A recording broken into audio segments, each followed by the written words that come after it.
This is an incredible a mantle of leadership, but it's not his first position of leadership. He served as prior provincial, he served as bishop, and he served as cardinal, and so those issues have been on the table for a period of time, and quite frankly, there's no tolerance for that, and there needs to be education and healing and outreach. And so I think a lot of the things that he's been involved in already, he will continue to make sure that are happening during his tenure as the Holy Father, our Pope. What kind of pastor will he be with a flock of 1.4 billion? I think he'll be inclusive. I think he speaks at least 4 languages. I think that he will be welcoming. One of the charisms of the Augustinian order is hospitality.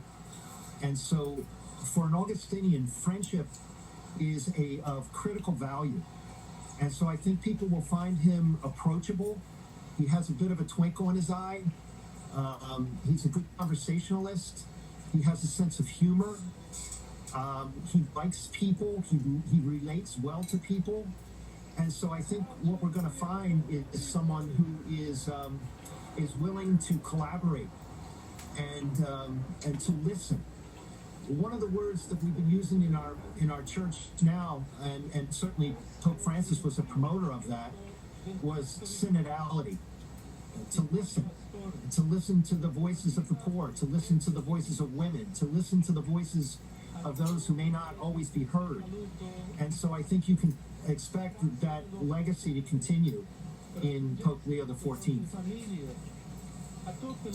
All right, Father, we appreciate you being with us here. I want to bring back their cases as it works its way through the often murky judicial process here. And I think any new pope would be wise to prioritize that issue so that victim survivors can not just feel as if they're being heard, but their cases are being properly adjudicated. So those are some internal issues that the Pope is going to have to face. And of course, there's the whole external factor as well. I mean, there are wars raging in the world. Christians are being persecuted. The issue of migration, climate change.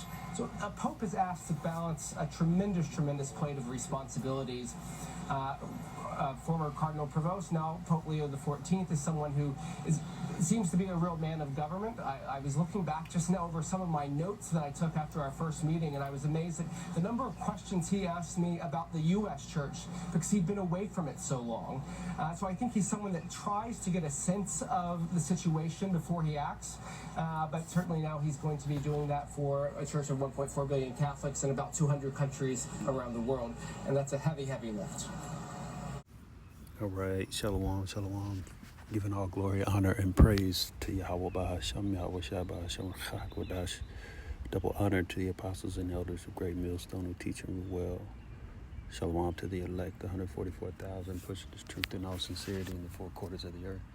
Hey, I'm your brother Tobiah Yakwana, coming at you with another video, Lord, when it's edifying. This guy, Pope Leo, the 16th or the 14th, I believe it's 14th, just got placed on the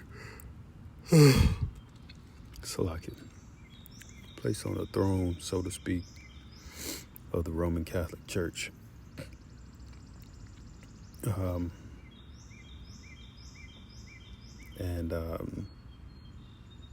We know that the word Catholic goes back to the word universal. And that's one of the things that they want to, that I noticed these guys focusing on as far as this guy is concerned. Oh, he's inclusive, he's approachable, blah, blah, blah. Which they usually say that about all the popes, from my recollection, that come into, that become popes. You know, all these priests that become popes. Oh, he's inclusive, he's very approachable, he cares about the people, yada, yada, you know. I'm pretty sure there's other popes that came along the way, stern, blah, blah, blah. But in this environment, this Roman Catholic Church, man, they're looking to, fit that definition of Catholicism. Again, Catholicism goes to the word universal, and that's exactly what this institution does, man. They try to take over the world by way of spiritual means, and we know that Roman Catholic Church is very evil. Let me quote this real quick from a brother, an article that he wrote, Deuteronomy 28 and verse 15 to 68. And let's just grab. Well, we'll get to that in a minute, but it says gives a clear picture of the Israelites gives a clear picture the Israelites would face for their disobedience. All right. So that's going into the curses. We come over here on slave ships,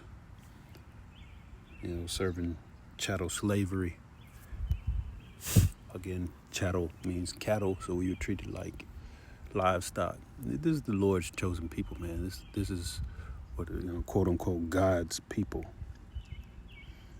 This is what happens when you disobey the Lord. He turns his back and he allows the world to deal with you, man. And he allowed the basis of all men, as the scriptures say, to deal with the Israelites. You so-called Negroes, Latinos, and Native Americans, and those that come out of the seed line. This is not a black or brown thing. This is not Black Panther Party Part 2. This is nothing like that. This is just an awakening of a select men, women and children, ultimately. But right now, we're just focusing on the men, man, being fishers on the highways and hedges, prophesying and ultimately, pushing this truth out into the ether, so to speak. Tearing Babylon the Great down by spiritual means. The weapons, as is written, weapons in Corinthians, the weapons of our warfare are not carnal, but are mighty through the pulling down of strongholds. All right, so we don't wield any kind of weaponry or anything like that. The only weapon that we have is the Holy Scriptures, man. Hey, and the Holy Scriptures, that's all you need. As what does it say? It's like it's a two-edged sword, cutting to marrow. Roughly paraphrasing, man. So these scriptures, man, they have the ability. This is a spiritual book. The ability to change things, and it's the time has come for that change to happen, man. It's written in 2nd Ezra 6 and 9. Esau is the end of the world, and Jacob is the beginning of it that followeth. And Esau, the so-called white man. Jacob, you so-called Negroes, Latinos, and Native Americans, and those that come out of the seed line of Jacob. So we can look like all different types of people at the end of the day. But let me continue reading on in this. It says,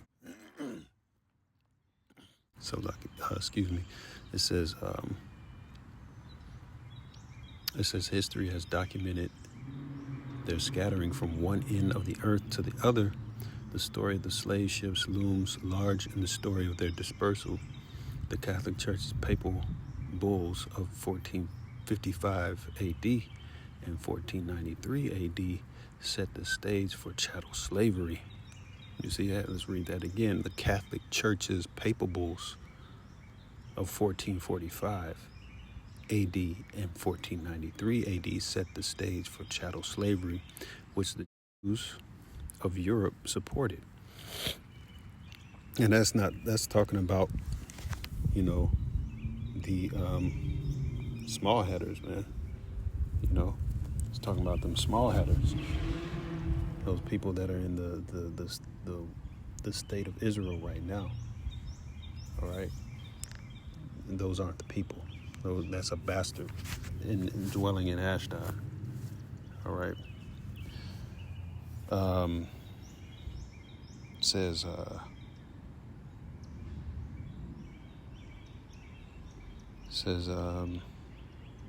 most of the slave ships captains were Jewish, all right, and all the European colonies accepted the slaves they brought. Right, so those small hatters, man, those Amalekites, the chief tribe of Esau,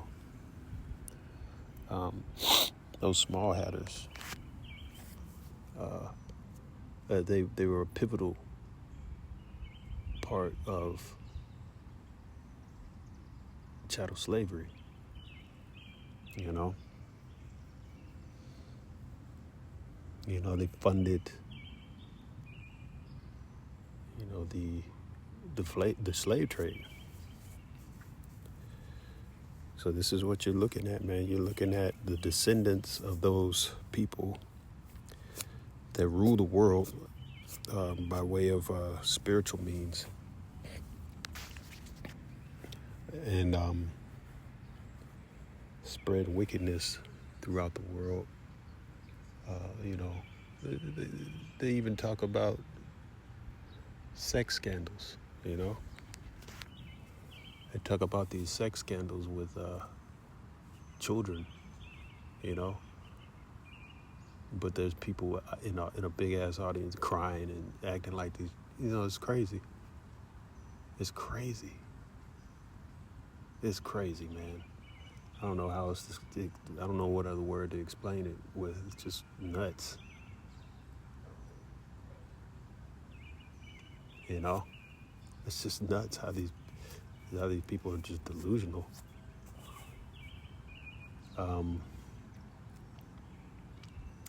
So yeah, you got. Let's read a little bit more. It says, in all the European colonies accepted the slaves they brought, despite holding the Torah close to their hearts. Their cruelty, lust, and greed blinded them. Which we know that these guys, man, they don't give a damn about the scriptures, man. As the scriptures say, they cast it behind them. And what would the heathen have to do with how's it go? With the Lord's law, statutes, and commandments, roughly paraphrasing, man. Nothing, man. It wasn't given to them. This is why they can't be saved. They will be in the kingdom, but they're going to be in the kingdom as slaves, as is written in Revelation 13:9. He who leadeth into captivity shall go into captivity. He who killeth with the sword must be killed with the sword. Here's the patience and faith of the saints.